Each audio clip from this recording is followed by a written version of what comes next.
হচ্ছে গাড়ির পাশে পার্ক। সামারে এখানে ঝর্ণা হয়, পানির ফোয়ারা হয় এখানে। প্রচুর স্কুল বন্ধ থাকে, অনেক টুরিস্ট এখানে এসে রোদে বসে গোসল করে এরা এখানে এসে ঝর্ণাতে। এখানে শোয়ার ব্যবস্থা আছে, বসার ব্যবস্থা আছে, খেলার ব্যবস্থা আছে,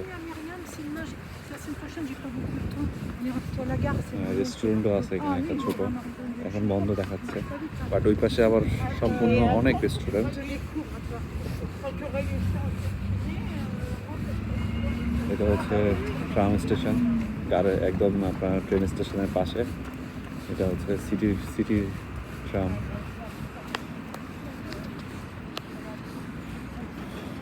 অনেক মানুষ শুয়ে আছে, বসে আছে, গল্প করতেছে।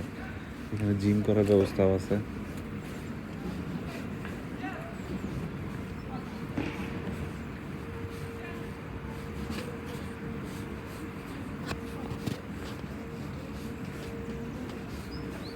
অনেক বড় এটা পার্ক। এটা এই পাশে ঠিক যতটুকু পার্ক, এটা অনেক বড়। ওই পাশেও ঠিক ততটুকুই, আরো এটা অনেক বড়। ওই পাশেও বাচ্চাদের খেলার ব্যবস্থা আছে। একটা ট্রেন চলে আসছে, ট্রাম একটা চলে আসছে।